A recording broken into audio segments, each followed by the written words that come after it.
एक छोटे से कस्बे में सोनू नाम का एक लड़का रहता था। बचपन में ही पिता की मृत्यु हो जाने के कारण परिवार की आर्थिक स्थिति बड़ी दयनीय थी।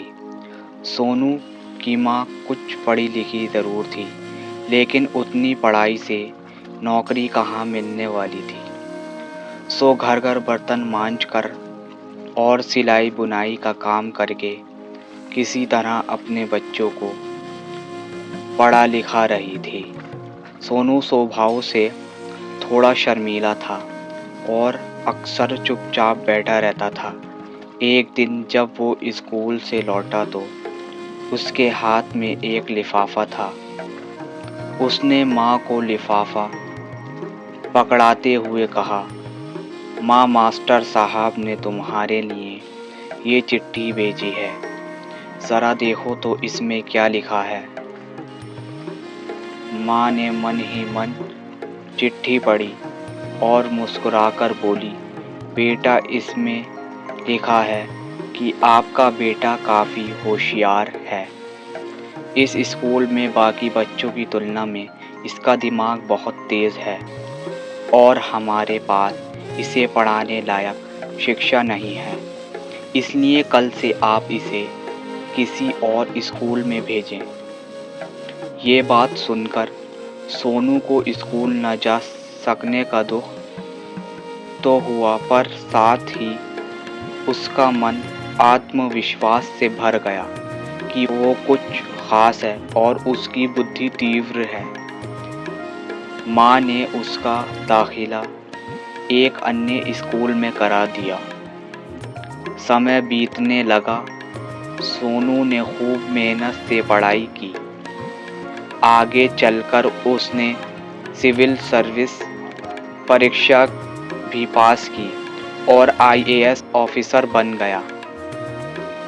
सोनू की माँ अब बूढ़ी हो चुकी थी और कई दिनों से बीमार चल रही थी और एक दिन अचानक उनकी मृत्यु हो गई। सोनू के लिए ये बहुत बड़ा आघात था। वह बिलख बिलख कर रो पड़ा। उसे समझ नहीं आ रहा था कि अब अपनी माँ के बिना वो कैसे जिएगा। रोते रोते उसने माँ की पुरानी अलमारी खोली और हाथ में उनकी माला, चश्मा और अन्य वस्तुएं लेकर चूमने लगा। उस अलमारी में सोनू के पुराने खिलौने और बचपन के कपड़े तक संभाल कर रखे हुए थे। सोनू एक एक कर सारी चीज़ें निकालने लगा और वह तभी उसकी नज़र एक पुरानी चिट्ठी पर पड़ी। दरअसल ये वही चिट्ठी थी जो मास्टर साहब ने उसे 19 साल पहले दी थी। नम आँखों से सोनू उसे पढ़ने लगा। आदरणीय अभिभावक, आपको बताते हुए हमें अफसोस हो रहा है कि आपका बेटा सोनू पढ़ाई में बेहद कमज़ोर है और खेलकूद में भी भाग नहीं लेता है। जान पड़ता है कि उम्र के हिसाब से सोनू की बुद्धि विकसित नहीं हो पाई है, अतः हम इसे अपने विद्यालय में पढ़ाने में असमर्थ हैं।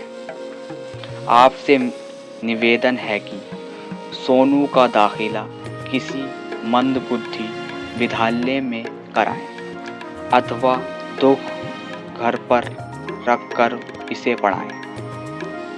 प्रिंसिपल। सोनू जानता था कि भले अब उसकी माँ इस दुनिया में नहीं रही, पर वो जहाँ भी रहे उनकी ममता, उनका आशीर्वाद सदा उस पर बना रहेगा।